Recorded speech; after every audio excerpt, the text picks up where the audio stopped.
Agora 7h28 e Clemente Lemes entrevista o deputado federal Eduardo Cury. Eu converso agora com o deputado federal Eduardo Cury, do PSDB, para falar sobre as aprovações de leis em Brasília para enfrentar o Covid-19. Deputado, bom dia, tudo bem? Oi, Clemente, bom dia a todos os amigos da Jovem Pan. Olha, Clemente, muito trabalho. Nós temos discutido e aprovado leis para enfrentar a questão dessa pandemia do coronavírus. Está tudo concentrado nisso, nesse momento, nas últimas semanas, como todo o Brasil. Já aprovamos leis há 2 semanas atrás, na semana passada, como, por exemplo, o auxílio emergencial de R$600 para todas as pessoas que não são nem aposentadas ou que, na verdade, não têm carteira de trabalho assinada, ou seja, todos que não têm renda, praticamente todos têm direito a R$600, podendo chegar a 1.200, dependendo se for uma mãe provedora do lar. Esse recurso, eu acho que o governo foi bastante rápido, esse já está chegando na mão das pessoas. Aprovamos também uma medida para irrigar, para permitir recursos para as pequenas empresas, empréstimos para as pequenas empresas, para ela fazer frente a esse momento no qual elas não estão faturando. Esse ainda está com grande dificuldade. Uma crítica que eu tenho, o governo federal fez através dos bancos. Os bancos não estão entregando esse dinheiro porque, na verdade, eles estão inseguros em relação se vão receber ou não. Na minha opinião, o governo federal deveria fazer uma ferramenta mais simples e direta, como um aplicativo, para que as micro e pequenas empresas pudessem acessar esses empréstimos mais rapidamente. Aprovamos também a postergação do pagamento de dívidas, de contas de energia elétrica, nesse período, logicamente, da pandemia de 3 meses.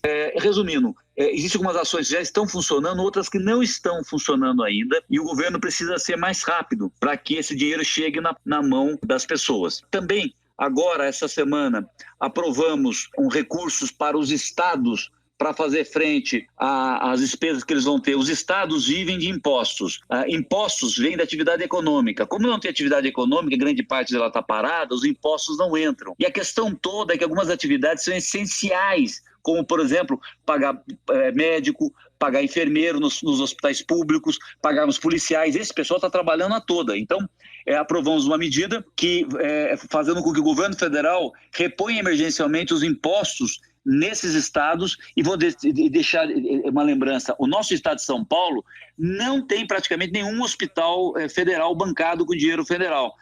A 99% são hospitais estaduais ou municipais. Então, se não entra dinheiro dos impostos no orçamento do estado ou dos municípios, não tem como manter esses hospitais.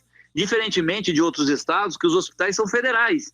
E aí é muito fácil para eles. Então, havia necessidade dessa lei que nós aprovamos, de uma reposição desses impostos para a manutenção dessa frente de trabalho na saúde relativa aos municípios e aos estados também. Deputado, e agora com a crise da quarentena, do coronavírus, Covid-19, enfim, é tudo parado, com a economia travada, como o senhor tem feito aí para ajudar as prefeituras do Vale? Você tem tantas emendas até agora, e daqui para frente, você acha que consegue ainda trazer mais recursos para os municípios? Olha, Clemente, além da prioridade de votar as coisas emergenciais em Brasília, eu tenho focado bastante em trazer os recursos, principalmente para a saúde, para as prefeituras aqui do Vale, para que elas possam enfrentar essa grande dificuldade da pandemia. Então, só nesse semestre agora, foram mais de 80 milhões de recursos que eu enviei ao longo desses 5 anos para o Vale do Paraíba. Mas só agora, nesses primeiros meses do ano, foram 1.100.000, 1.198.000 para São José, R$400 mil para Jacareí, 350 mil para Paraibuna, 299 mil para Guaratinguetá, 100 mil para Caraguatatuba e muito mais para outras cidades. Por quê? Eu priorizei isso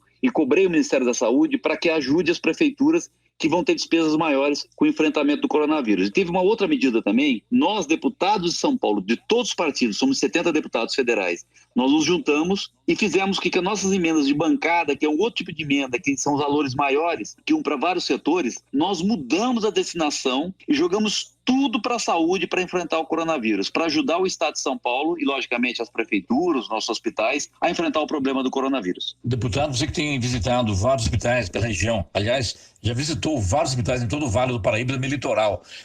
Qual a situação dos hospitais quando chegar o pico do coronavírus? Eles estão preparados para receber esses doentes? A situação é grave, mas eu tenho muita confiança. Os nossos prefeitos aqui do Vale foram muito rápidos, muito mais prudentes do que prefeitos e governadores de outros estados. E para você ter uma ideia, Clemente, quando o problema estava na China ainda, nem tinha chegado na Itália, eu conversei com os prefeitos do Vale, principalmente com os prefeitos das maiores cidades, alertei: gente, vocês vão ter que correr rápido, porque a crise vai chegar muito forte. E infelizmente, governadores de outros estados e algumas lideranças em Brasília não estão percebendo da gravidade da situação. Para vocês terem uma ideia, o prefeito Felício, 2 meses atrás, por uma orientação minha, já comprou novos respiradores, foram 30 novos respiradores, pagando o preço de tabela, não o preço hoje, está inflacionado, né? Para vocês terem uma ideia, gente, um respirador, ele custa, o preço de mercado dele antes da crise é em torno de 13, 14 mil dólares, que dá uns 50 mil reais, mais ou menos, né? A Prefeitura de São José comprou e hoje um respirador desse no mercado internacional custa 200 mil reais. A Prefeitura comprou na hora certa, com muita antecedência, e eu lembro, o Ministério da Saúde tinha bloqueado, pedindo para os fabricantes não entregarem esses respiradores. Eu liguei, falei com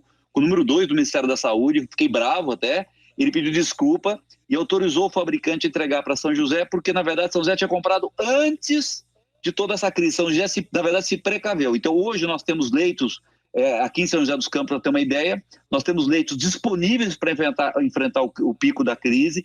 Até ontem de ontem, os números eram, nós tínhamos somente 3, infelizmente, 3 mortes, mas somente 3 mortes, né, devido ao coronavírus, e mais 18 casos esperando os exames. É um número muito baixo e, por exemplo, em relação a Fortaleza, em relação a Manaus, ou mesmo a capital de São Paulo. Então, eu acho que os nossos prefeitos estão na direção correta. O Brasil tem agora um novo ministro da Saúde, trata-se do oncologista Nelson Teich. Na sua opinião, como foi o trabalho executado pelo ministro Luiz Henrique Mandetta? E você tem notícias sobre esse novo ministro? Acredito que o Mandetta está fazendo um bom trabalho, está na direção correta, mas infelizmente a situação ficou insustentável e com a saída dele temos um novo ministro agora, Nelson Teich, né? Eu não o conheço e não tenho opinião sobre ele, desejo a ele toda sorte do mundo para liderar o Ministério da Saúde e o SUS nesse momento de enorme dificuldade para todos nós brasileiros. Muito bem, conversamos com o deputado federal Eduardo Cury. Deputado, muito obrigado e vamos esperar passar essa quarentena para que o senhor venha aqui ao vivo conosco falar com os ouvintes do Jornal da Manhã. Grande abraço, bom dia. Bom dia e obrigado a você, Clemente.